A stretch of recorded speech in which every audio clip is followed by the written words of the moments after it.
Hello friends, welcome to my YouTube channel. Friends, आज का हमारा टॉपिक है द सन राइजिंग, जिसको कंपोज किया था जॉन डन ने। फ्रेंड्स, जॉन डन एक मेटाफिजिकल पोइट थे। ये जो पोइम है द सन राइजिंग, ये पब्लिश हुई थी 1633 में।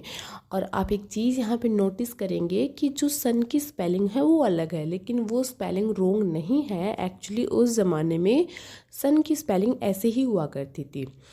ठीक है, तो इसमें पोइट क्या करते हैं, इसमें पोइट सन को एड्रेस करते हैं, लेकिन उसकी कोई तारीफ़ नहीं करते, इवन उसको ब्लेम करते हैं कि वो उन्हें डिस्टर्ब कर रहा है। ठीक है, तो हमें समझ में तो तभी आएगा जब हम इसको लाइन बाय लाइन पढ़ेंगे। तो चलिए स्टार्ट करते हैं। बिजी ओल्ड फूल अनरियली सन वाई डोस्ट दाउ तस। अब अनरियली का मतलब क्या होता है, अनियंत्रित। ठीक है, जो नियंत्रण में ना हो। तो पोइट यहाँ पे बोलते हैं कि बिजी ओल्ड फूल, काबू में न आने वाले सन, तुम ऐसा क्यों करते हो।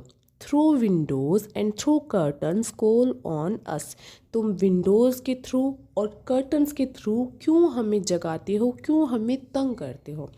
एक्चुअली क्या होता है कि पोइट और उसकी बिलव्ड है वो बेड पे सोए हुए रहते हैं, लेकिन सन है वो तो मॉर्निंग में अपनी किरणें हैं वो लाए गए। तो जब विंडोज़ और कर्टन के थ्रू जब रोशनी आती है तब पोइट गुस्सा होते हैं, और तब पोइट सन को बोलते हैं कि तुम हमें मत परेशान करो, because they are making love each other. ठीक है, तो वो इसलिए बोलता है कि सन तुम हमें परेशान मत करो, क्यों हमें विंडोज़ और कर्टन के थ्रू परेशान करते हो। Must to the emotions lovers season run. अब पोइट यहाँ पे क्या बोल रहे हैं कि क्या लवर्स को अब तुम्हारे हिसाब से चलना होगा। मतलब वो कहना चाहता है कि वो अगर लव मेकिंग भी करे तो क्या सन के हिसाब से करे। सॉसी पेंडांटिक रैच गो चाइल्ड। अब यहाँ पे क्या बोल रहे पोइट, ये एज ए गाली वो उन्हें बोल रहे हैं कि रूड, स्ट्रिक्ट और मनूस। गो चाइल्ड, एक्चुअली फ्रेंड चाइल्ड का मतलब होता है फटकारना या डांटना, लेकिन यहाँ पे पोइट गुस्से से बोल रहे हैं कि तुम जाओ यहाँ से। ये तीनों वर्ड बोल के वो बोलते हैं कि तुम जाओ यहाँ से। लेट स्कूल बॉयज़ एंड सोर प्रेंटिस। अब यहाँ पे पोइट क्या बोल रहे हैं कि जो बच्चे लेट हो रहे हैं स्कूल के लिए तुम उन्हें जगाओ, हमें परेशान मत करो। जो बच्चे स्कूल के लिए लेट हो रहे हैं उन्हें तुम जगाओ। Go tell court huntsman that the king will ride. अब यहाँ पे पोइट क्या बोल रहे हैं कि जाओ राजा के दरबारियों को बोलो, उन्हें तुम जगाओ कि राजा जी है वो शिकार पे जाएंगे। Call country ants to harvest office. Friends, यहाँ पे कंट्री का आंट से मतलब है फार्मर्स, और ऑफिस से मतलब है खेत। तो पोइट बोलते हैं कि तुम जाओ और जाके किसानों को जगाओ कि उन्हें अपनी जो फसल है उसकी कटाई करनी चाहिए, उसे हार्वेस्ट करना चाहिए, उसे जगाओ, वो लेट हो रहा है। Love all alike, no season knows, nor a clime nor hours days month which are the range of time. अब यहाँ पे पोइट क्या बोल रहे हैं कि लव ऑल अलाइक, प्यार सबकी तरह नहीं है। वो ना तो सीज़न जानता है, ना वो क्लाइमेट, क्लाइम का मतलब यहाँ पे क्लाइमेट से है, ना वो आवर जानता है, ना वो डेज जानता है, ना वो मंथ। ये सब तो एक टाइम के टुकड़े हैं। ठीक है, तो पोइट ये जो स्टेंजा है इसमें वो यही बोलता है, सन को इवन डांटता है वो कि तुम हमें परेशान मत करो, तुम उन्हें जगाओ जिनको ज़रूरत है। जो बच्चे स्कूल के लिए लेट हो रहे हैं और दरबारी है उनको जगाओ, हमें परेशान मत करो। फार्मर्स को जगाओ, उनको हार्वेस्टिंग करनी है, हमें लव मेकिंग करनी है, इसलिए तुम हमें परेशान मत करो। और जो लवर्स हैं उनको क्या तुम्हारे हिसाब से चलना होगा। और आगे वो बताते हैं कि प्यार है वो सबकी तरह नहीं होता है, और वो किसी को टाइम के जो टुकड़े हैं वो इनमें से किसी को नहीं जानता। ठीक है, अब नेक्स्ट स्टेंजा है thy beams so reverend and strong why shouldst thou think. अब पोइट क्या बोलता है कि तुम्हारी जो किरणें हैं, बीम्स का मतलब होता है किरणें, तो तुम्हारी जो किरणें हैं वो ग्रेट और स्ट्रॉन्ग है, तुम्हें ऐसा क्यों लगता है। I could eclipse and cloud them with a wink. अब यहाँ पे पोइट क्या बोल रहा है कि मैं तो, एज क्लिप का मतलब होता है ग्रहण लगाना, तो पोइट क्या बोलते हैं कि मैं तो एक पलक झपका के तुम्हारी इन किरणों को ग्रहण लगा सकता हूँ। ठीक है, एक मेरे मतलब पलक झपकाते ही एक अंधेरे का बादल आ जाएगा, ठीक है।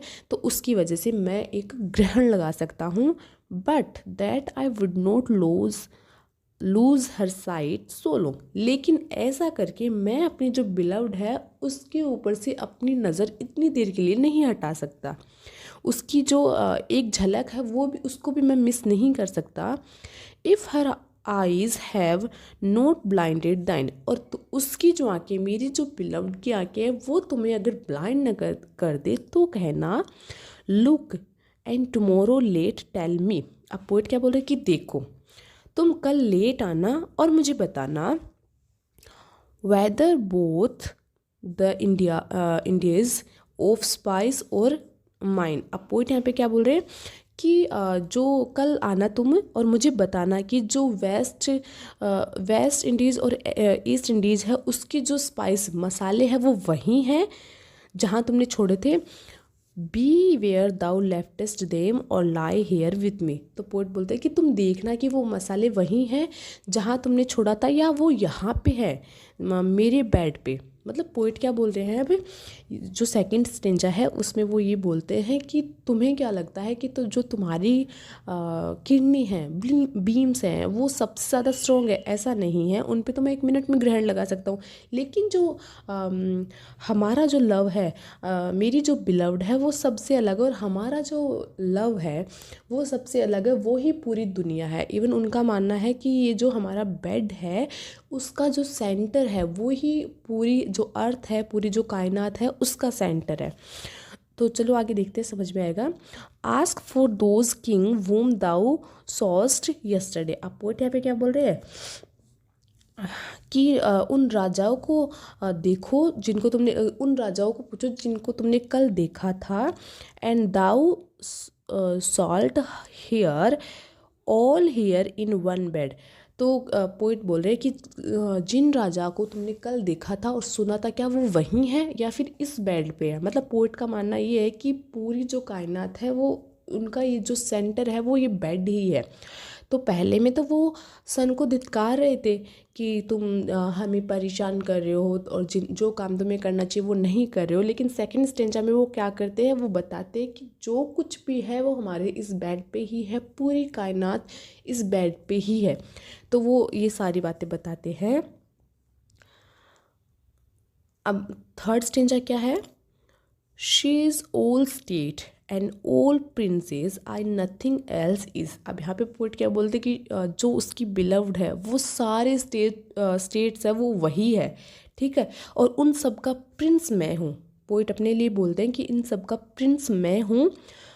Prince do but play us compare to this. अब पोइट यहाँ पे क्या बोलते हैं कि जो प्रिंस है, जो बाकी जो प्रिंस है, जो राजकुमार वगैरह है, वो कुछ नहीं करते, वो सिर्फ हमें कॉपी करते हैं। All honours mimic all wealth Lakme. अब यहाँ पे पोइट क्या बोल रहे हैं कि जो जो सारे ऑनर्स है वो हमारी नकल करते हैं, ठीक है। और एलेक्मी का मतलब क्या होता है?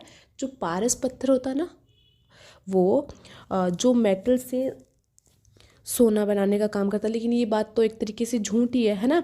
तो पोइट बोलते हैं कि वो सारे ना, वो एलेक्मी, वो पारस पत्थर की तरह है, जो ऐसे दिखावा करते हैं कि वो जैसे मेटल से सोना बना सकते हैं तो वो कर सकते हैं, बाकी ऐसा रियल में कुछ नहीं है, वो एक्चुअली में तो हमारी ही नकल करते हैं।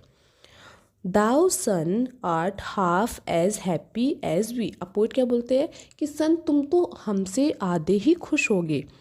In that the world concrete thus. और है ना, अब पोइट यहाँ पे क्या बोलता है कि ये जो पूरा वर्ल्ड है वो तो हमारे अंदर ही सिकुड़ गया है। कॉन्क्रीट का मतलब होता है सिकुड़ना। तो पोइट बोलते हैं कि ये जो पूरा वर्ल्ड है वो तो हमारे अंदर ही सिकुड़ गया है। Thine age ask ease and since thy duties be. अब पोइट क्या बोलता है कि सन तुम्हारी ना उम्र हो गई है, तुम्हारी अब एज हो गई है, तुम ना आराम करो, तुम्हें आराम की ज़रूरत है। तुम्हारी जो एज है वो आराम मांग रही है, लेकिन क्या करें, तुम्हारी भी तो कुछ ड्यूटीज़ है। To warm the world that's done in warming us. तुम्हारी क्या ड्यूटीज़ है कि जो ये वर्ल्ड है उसको गर्मी दो, उसको गर्म रखो और हमें भी गर्मी दो। Shine here to us and thou arts everywhere. अब पोइट क्या बोल रहे हैं कि तुम इधर आओ, हमारे पास शाइन करो।